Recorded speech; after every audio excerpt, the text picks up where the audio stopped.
Hi, everyone. How are you guys doing? Hope you're doing good. This is a great one-on-one conversation. Thank you for being here and attending this session. I'm excited to introduce our speakers, Allison, Vance, and Jani Radhakrishnan from Regional One Health.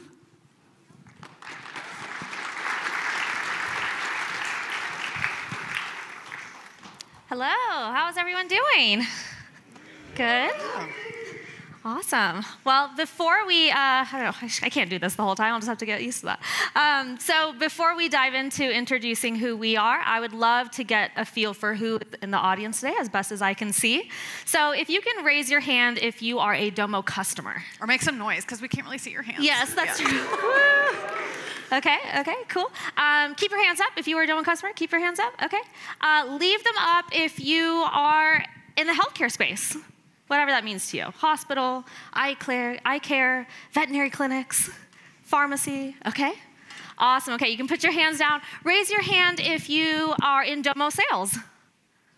Okay, we got a customer-heavy focus today. I love it. Okay, and then raise your hand if you would consider yourself more of a technical person in your organization.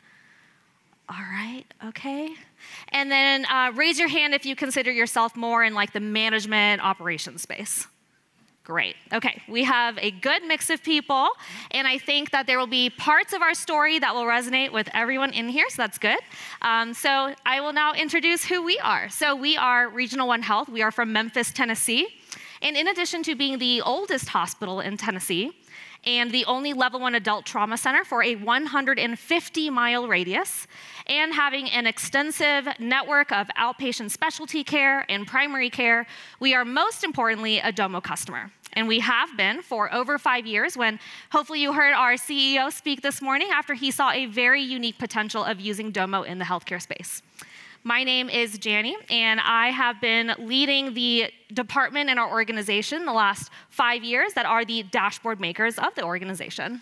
That's right. And I'm Allison, Vance. I'm Chief of Staff at Regional One Health. And so part of that role is that I get to lead our Center for Innovation, our Project Management Office, as well as our Center for Information and Analytics. And for us, Domo really came about at the perfect time for us on our data journey. As Jani said, we were both new in our roles. It was 5 years ago. And we knew that we wanted leaders to make data-driven decisions. And that's what our CEO wanted to see. But we knew that we just weren't doing a good job of giving them what they needed to do that. We had lots of different systems like you all have with our HR data, our finance data, our clinical data. And we would give updates at managers' meeting occasionally about how things were going. We had our financial statements, but we weren't doing anything to pull that all together and really create a true picture of performance in our organization. And as a healthcare organization, that means that a true picture means we have to get that data from our electronic health records, also known as an electronic medical record. We in healthcare, we love acronyms, so you also might hear EHR, EMR, they're all talking about the same. It's that clinical data, and that's crucial to pull in order to tell that 360. Also, before we go further, because I can get really excited and talk forever, our timer isn't counting down, so we might need to get that rolling for us. Otherwise, we'll be here for hours with us talking. So fast forward to today, 200 dashboards and 5 years later, we can really say that we have put in front of our leaders the data they need to be able to manage their areas and really improve patient outcomes and operations. Leaders have this on their tablets, on their phones, on their computers, to the point that, like Dr. Kupla said, I think, at 7 a.m., if a data set hasn't updated, the phone rings, we get text messages because they don't have the data they want for their physician huddles in the morning. Yeah, so absolutely true organizational shift for people now being truly thirsty for data. So we are now hundreds of dashboards into this process, like Dr. Coop even talked about this morning, and we're not going to show you all hundreds of those. We're going to show you a small sample of that portfolio.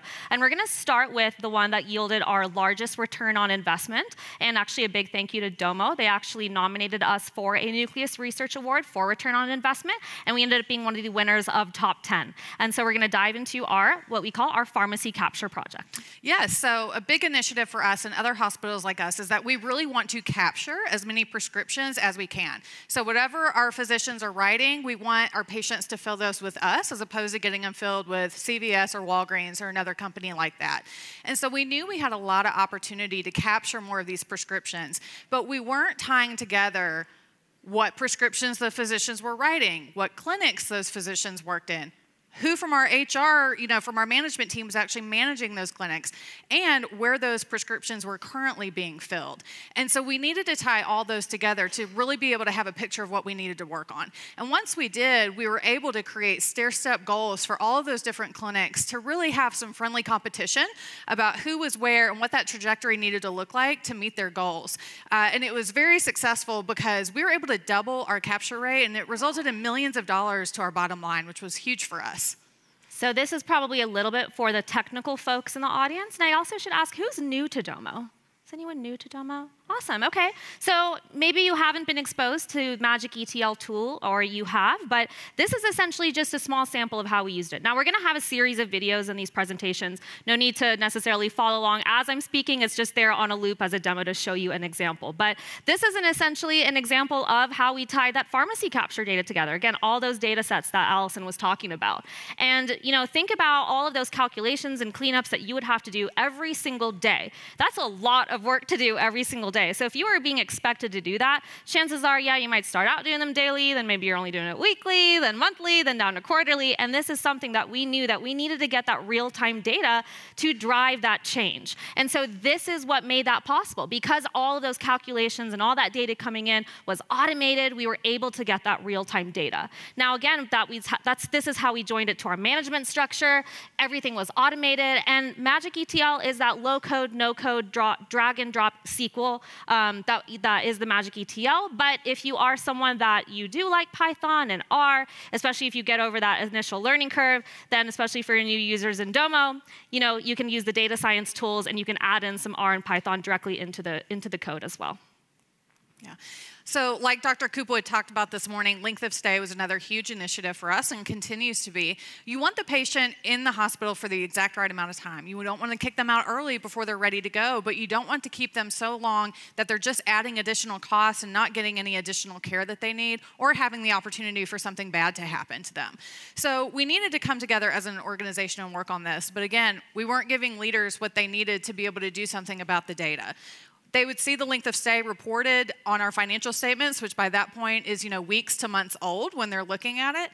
And we knew that we needed to put that information in front of them daily. And so once we started doing that, it created a part 2 project here because we realized how many barriers our staff was experiencing to getting patients out of the hospital that they were having trouble resolving and needed to be escalated. And so we were able to create an executive team huddle around this information to look at what was happening after our case management team input their barriers in this part 2 tool in a Domo form.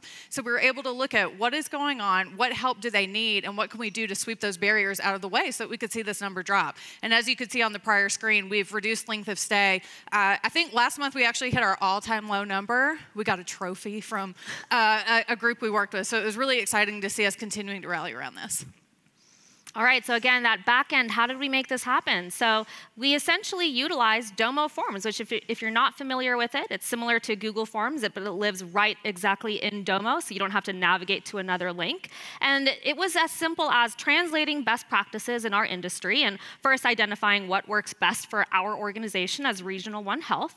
And then we took that and then talked about with our nurses and our case management, what are all the things that you're typically discussing in your roundings? What's the free text that you're trying to input? And then we worked with them to identify, okay, these are essentially those big buckets of barriers that we need to know. And so we started then inputting them to where they were actually measurable, and we looked at them in 2 ways for 2 reasons. So one was looking at the barriers of patients currently still in the hospital. And the reason for that was because that was then something that they could start talking about early, on that early days that those patients are in the hospital. Instead of waiting till the day of discharge when you have all these barriers to talk about, you're not gonna be able to make any change fast enough. But if you're able to document and talk about them sooner, then you can start to prevent some of those barriers from happening. Then the other bucket was being able to look at all of the patients that we've already discharged from the hospital. What are all the patterns and trends that we're seeing? So then that way we're able to prevent them moving forward and identify some barriers that were happening across units. So then we're working on solutions that can help multiple units, and we're not working in silos and just trying to do Band-Aid solutions just for specific clinics. Now, 2 other things that we did in Domo. I don't know about you and your industry, but for us, all of our units and departments and names of people are named different in every single system. Yep, okay. I figured it wasn't just us. But you know what? In Domo, they are the same. We're using reference tables to essentially make our dictionary there. Then the other thing that we did was we took advantage of Domo's UI interface. So in our nursing units, our nurses are used to looking at basically large digital boards that exist in their units that have different color codes and timestamps based on different actions and movements that the patient is going through in order to get through the hospital and get discharged. And we basically call that their continuum of care. And so while they're moving through that, they have all these different actions that they have to do. And so we took all those timestamps and brought them to Domo, and then we color-coded it and matched to the boards that they were seeing in their units. Why is this important? Then everyone is able to see what they're doing on the floor with their patients, how that relates back to the data that they're seeing. Everything connects, it makes sense, and it's one big story. That's right. And so this is another project where the part 1 really created a need for a part 2 in Domo. Pressure injuries can occur when a patient is in one position in a bed for too long. They're sores that develop. They are very costly to take care of. They can result in lawsuits that are thousands and thousands of dollars. And they're also bad for the patient. We want zero harm to happen to patients. And so it's a huge initiative in healthcare to keep this number low. We had an organization-wide initiative to work on bringing this number down. And prior to this tool, we had a list of items that a nurse would need to do to prevent pressure injuries with a patient that they would have to chart on. And a nursing leader would have to go through every single patient's chart in our electronic health record to see if those items were documented or not. That was a lot of time. So this was the first project where we really pulled in our EHR data to be able to have clinical data in Domo. And we were able to visualize in green and red what had been charted in green and where there was nothing charted in red so that it could cut down on some of that auditing time. Unfortunately, when we first launched the tool, there was a whole lot more red than we wanted to see. And, you know, of course, people were like, well, that's not right. Let's look into it. So when we started looking into it, we realized a lot of it was because of what we call now clinically justified misses. So, for example, a patient was supposed to have breakfast and didn't, but it was because they were off the unit for surgery. They weren't able to have breakfast at that time. So we realized what we really needed was a part 2 tool where the nursing leaders were able to document on what they had done as a result of their audits. So if they had a situation like that, they would document, looked into it, clinically justified miss. However, if there was a situation where a nurse forgot to do something or forgot to chart it, they were able to record if they had a conversation with the nurse, if a corrective action was taken based on what happened, so that we really had a picture of what we were doing based on the data we were seeing. So it really created that full picture and that full feedback loop of what the problem was, what we were doing about it, and then being able to see the outcomes and how it was impacting our harm events and pressure injuries. And this was a huge part of our journey of reducing harm in our organization that has continued to drop over the past 5 years. And it's really been the visibility to this and the accountability through the tools that we've built that have contributed to our leaders being able to achieve that. So the most common question that we get asked around this story is, so how do you connect your EHR data? Yeah. That data is very usually locked down. It's a lot of PHI. It's super sensitive. So how are you bringing this in?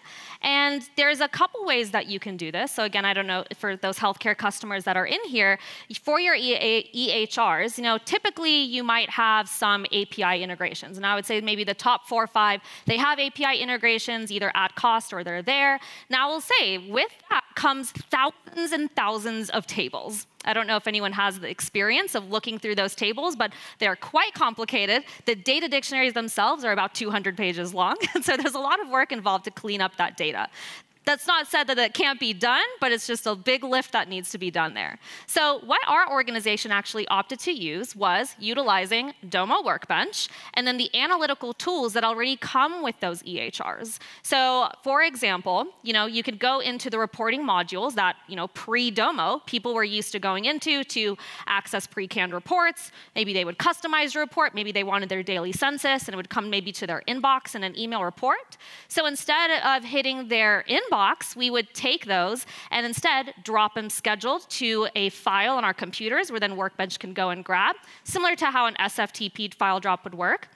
Now, this is also similar to email connectors, and there are some data sets where that might be appropriate to do, but then there are some because of PHI information that maybe you don't want to send out electronically, but Workbench has been working great for us. So this is definitely a route that we've gone, that we recommend. Again, this is very similar to an SFTP drop, so we love Workbench.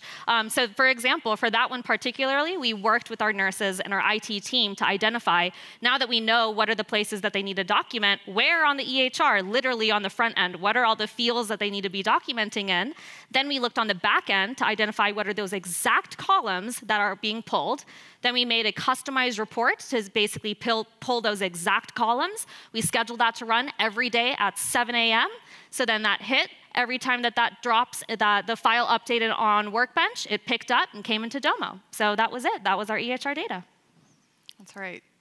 So I know a lot of times when I've been at Domo events, people talk about Excel like it's the dark ages. But what about when Excel is an upgrade from a scrap of paper? Because that's where we were with this project. In a hospital, a level 1 trauma center like we are, we never want to close to emergency situations. Unfortunately, there are times when our trauma center either experiences a mass event or because of the number of patients, all of our ORs are full, and it would compromise the safety of the current patients in our hospital to accept one more person. And so that is called going on critical advisory when we say we got to close for a little bit to be able to take care of the people in the house. We want that to happen as little as possible. It's also part of our accreditation, really, to make sure that it's as low as possible. And so unfortunately, we were seeing that number rise, and we knew that we needed to have an effort to work on bringing it back down.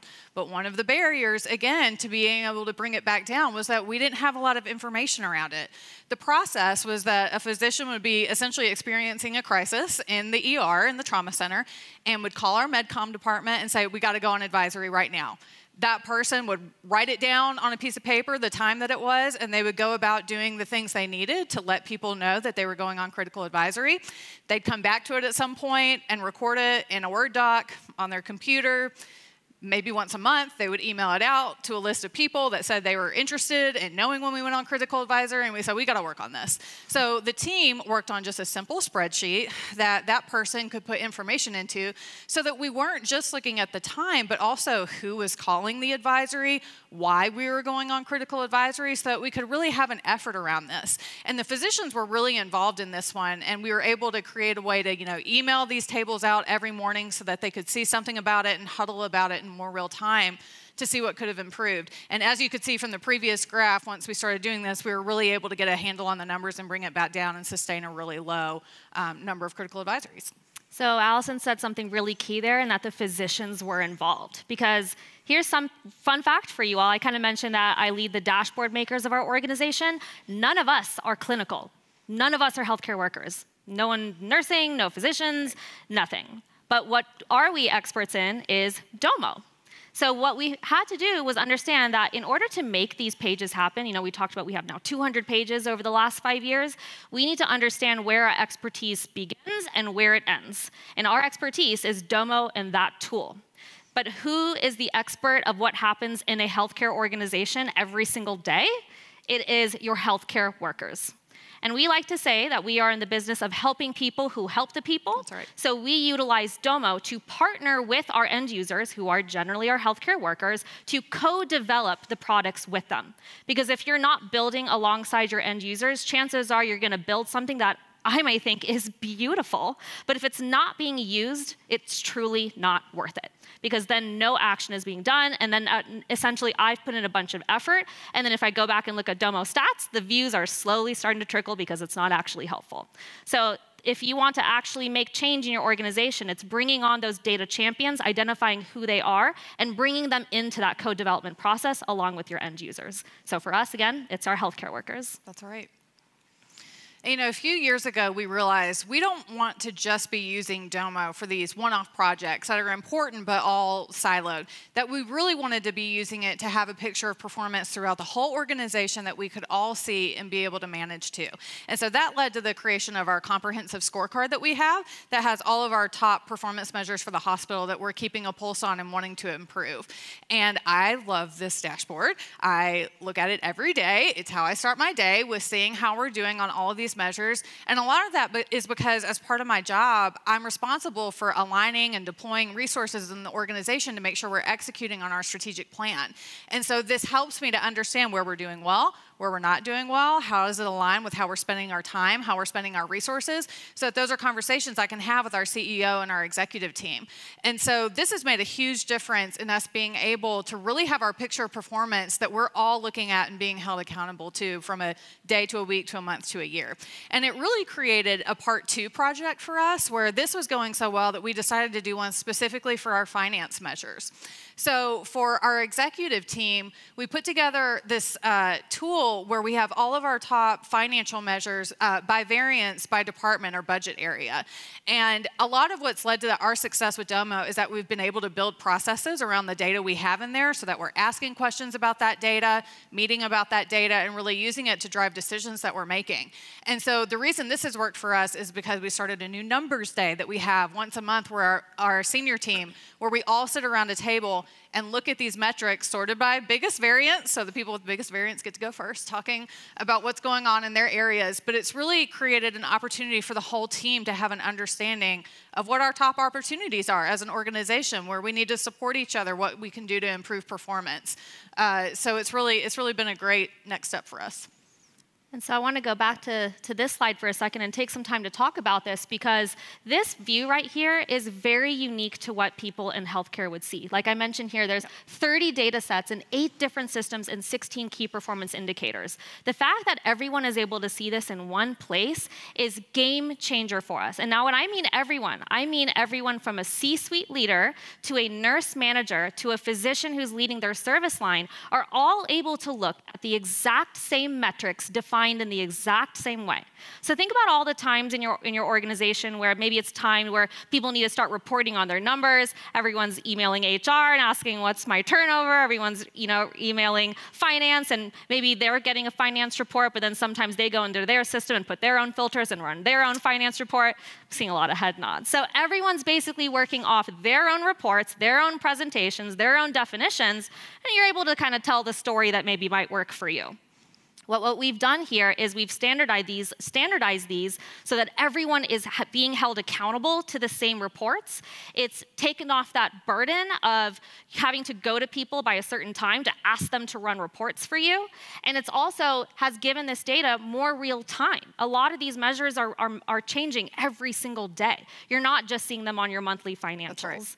The other thing, too, is that this has helped spread accountability of owning the outcomes in our organization. Because prior to this, it was a lot easier to point fingers and say, well, that's that department's role, and that's more of a clinical thing. I don't really need to worry about that.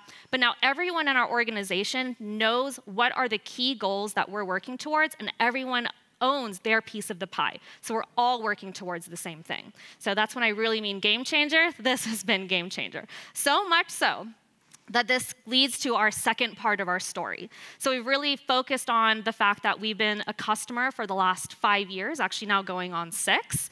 And this page that we made with all of our key performance indicators, we actually were showing that off at a few Domopaloozas and things like that, and we realized, the first time I was sitting in a Domopalooza was 5 years ago, the last time that we were all in person, and I noticed that, wow, there's no other really healthcare use cases that we're seeing.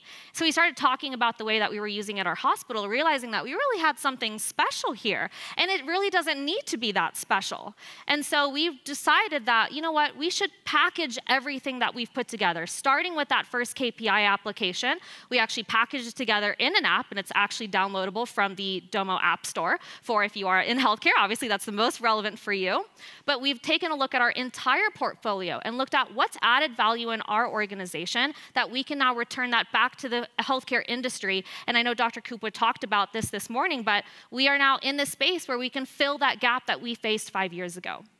So when we first had Domo, we were matched with a Domo implementation partner, and they were great. They understood the technical part of Domo. They definitely knew their expertise, but what they were missing was that business insight of healthcare. Yeah. And so now what we're able to do is merge those two worlds together, the technical insight with the healthcare industry experience, and being able to shorten that time to adoption for other healthcare partners. So over the years, we've really taken our story and hit the road with Domo, quite literally, as Allison will talk about. But we clearly love Domo, and we want more people in the healthcare space to be inspired by our story, to see what is that art of the possible for you? What does that look like for you? And so we've been loving, being able to share our story. Dr. Coopwood, has been able to kind of share his perspective of what it's looked like from his side of the story. And we've been featured on a couple blog posts, and we're really happy to be able to put this out there and really inspire people in healthcare. And even if you're not in healthcare, seeing that there are other industries that can use this amazing tool.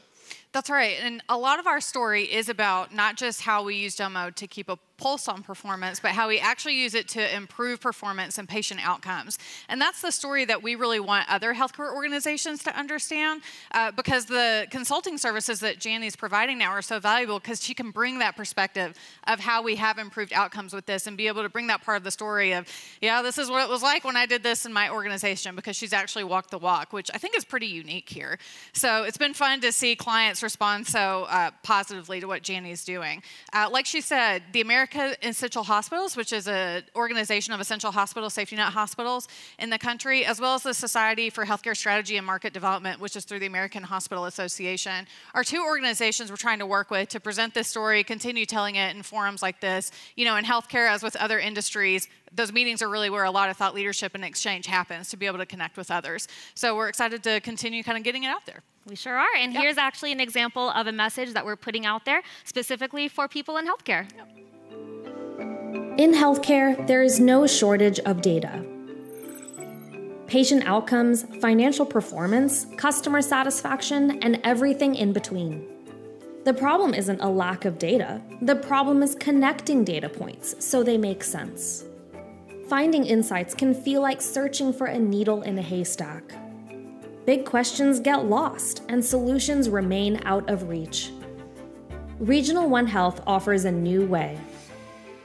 Using advanced tools, we align multiple data points.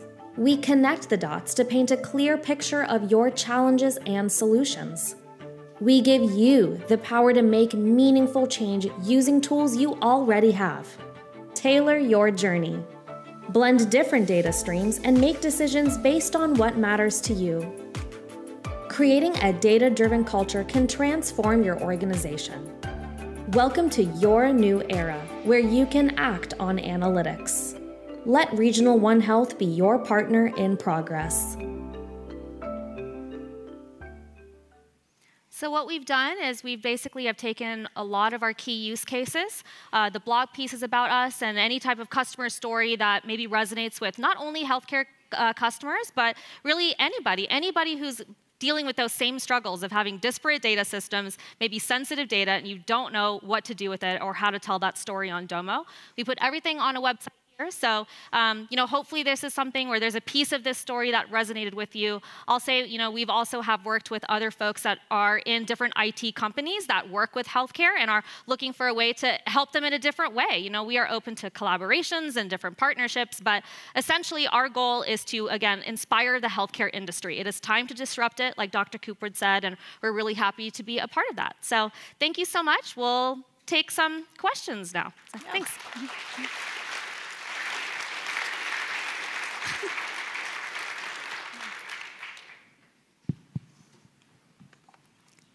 Any questions? Yeah. Mic runner's coming over your way if you want to keep your hands up. I need sunglasses.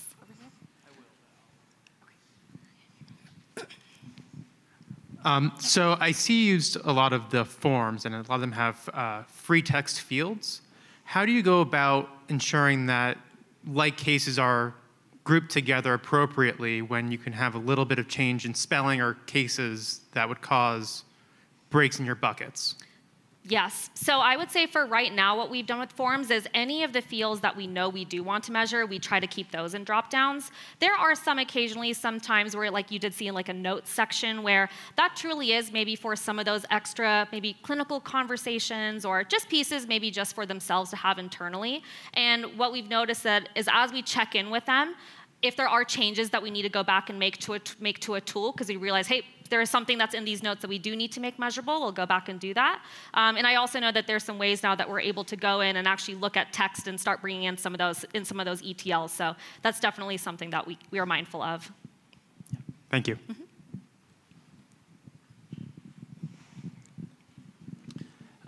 Question around how do you feel like you've been able to get teams to adopt the way that you wanted to do it? I know in healthcare and a lot of places you probably have technical people that are used to doing things a very specific way, being in Excel and everything like that. How were you able to get them to adopt the way that your data teams envision this working?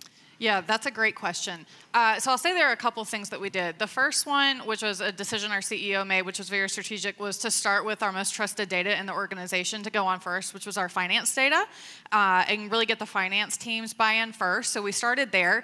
And then from there, we did a lot of kind of testing on different things, and it was kind of people who were interested. But it really took 2 organization-wide projects that we were doing where we said, we are going to measure this and put it in Domo. That's what we're going to have our conversations about. And they knew they were being held accountable to that, so they wanted to make sure it was right in Domo and not that they were doing their own version to bring to a meeting. And so I think that helped a lot and helped people see the value because we were able to actually do well on those projects that they said, hey, this could probably be valuable for me. I think it's also been a real journey in partnership with the different data owners to be able to find ways that Domo can make their lives easier and not harder has been a big part of it too. Yeah, nothing to add there. Yeah. Awesome, thanks. Hi. So I have 2 questions, kind of a 2-parter. 1, how big is your data team? And 2, how long did it take you to implement some of these changes through Domo? I can talk about the Domo team numbers. So when I first started, I think we had about 5 or 6 people, maybe 7. And I would say at that time, we also had 2 students and just a few people who were full-time. And even with that, the technical background was pretty limited. We had maybe 1 person that kind of was like a data engineer, but we had mostly people with Masters of Health Administration backgrounds. So then as we grew over the years, as our use cases grew, we realized we needed to kind of expand those skill sets. We've kind of ebbed and flowed over the time. You know, we've had some people that were more into R and Python, depending on what we needed. Then at one point, you know, we had a data scientist for a little bit. And now we're at the point where we're really trying to hone in on where it is that we're trying to go. We have a lot of data, and now obviously you all saw a lot of new features are coming to Domo, so we're just trying to figure out what is the best way that we can respond, and then from a hospital perspective, and then also from a company perspective, how do we get in front of this and take what we've done and translate them to some of these new features so that way we can bring. And then do you want to talk about the second portion? Yeah, years.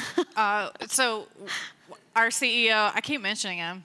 Quote him all the time. That's not nothing new. We're just assuming everyone saw the general session. One of my favorite quotes from him is that there's no shortcut to greatness. And so you got to put in the time. So I think it's taken us the whole time. I will say one of these projects was done over a long weekend because of the critical need, and it kind of broke everyone, but we did it. So, you know. Adoption skyrocketed on Monday. It did. They were like, wow, we've never done something like this before. You know, kind of like, it was like that around COVID too. I think we stood up our telehealth program in 48 hours when we hadn't been able to do it for years before. So, you know, urgency gives you that opportunity, right? So, but I would say a lot of these, it's also been about maybe to a fault, has been continuous improvement too, that we really do see things that we could tweak or make better all the time, and we go in there and do it all the time. So I'd say really the whole 5 years it's taken to get to this point. Yeah. And that's why we want to help other healthcare organizations not have to take 5 years. You won't take you 5 years.